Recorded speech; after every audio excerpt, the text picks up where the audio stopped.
सरदार सालिम محمد برهماڻي जे वफ़ात हिकिड़ो असांजे कोस्तान लाइ तमामु वॾो नुक़सानु आहे ऐं हीअ हिकिड़ो रज़ाई इलाही साईं छो पर इन खां पोइ असां सम्झूं था त इन खां पोइ आरफ ख़ान برهماڻي जेको साहिबु आहे उहो पढ़ियल लिखियल ऐं सुठी क़यादत आहे उन्हनि मां वॾियूं असांखे उमेदूं आहिनि।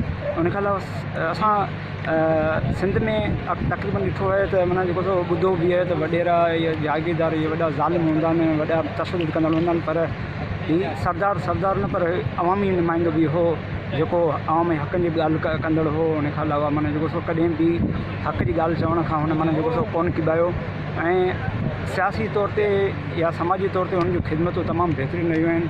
हू शाह साहब जो पारखू हो, शाह साहब जी शाइरी माशाल्लाह सुठो पढ़ंदो बि हो, हुनजो तर्जुमो बि कंदो हो। उन खां अलावा हेॾो कोस्तान इलाइक़ो उन में अमन जे हिसाब सां बि जेकर ॾिठो वञे त हुनजूं वॾियूं ख़िदमतूं ही कोस्तान धरती हूअं बि अमन जी धरती रही आहे, पर सरदार जेको सालिम محمد برهماڻي उन पंहिंजो वॾो तमामु किरदारु सुठो अदा कयो हिन इलाइक़े जे लाइ।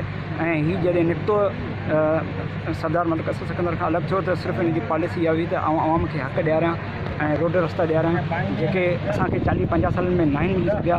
ऐं असांखे इहो उमेदूं जेके से वाबस्तु थी वियूं जॾहिं सरदार अलॻि कई मलिक साहब खां, त असांखे इहो उमेद हुई त असां माना जेके बि एहसास मेरियूं आहिनि जेके आवाम में ग़रीबनि में उहे उन्हनि इहे एहसास मेरियूं ख़तमु थी वेंदियूं। ऐं इहो दौर बि अनक़रीब अचण वारो आहे। हेॾी कोशिशूं स्ट्रगल्स लॻी पियूं आहिनि त आरफ ख़ान जो जेको आवामनि खे रोड रस्ता बि मिलनि, कोस्तान जी जेको आवामनि में शऊर अचे ऐं तक़रीबन अची बि चुको आहे। हर माण्हू जेको हर नौजवान पंहिंजे हक़ लाइ हाणे ॻाल्हाए पियो, चाहे मंशा ते मसइला हुजनि ॿिया मसइला हुजनि, पर सरदार सालिम محمد برهماڻي जी जेके ख़िदमतूं क़ुर्बानी जेके बि आहिनि ऐं जेके ॾिनल मोहबतूं आहिनि उहे अॼोके हिन काज में बसि ॾिसी सघूं था।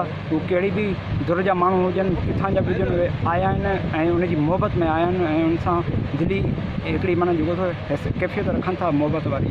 सरदार सालिम محمد برهماڻي साहब महिरबानी।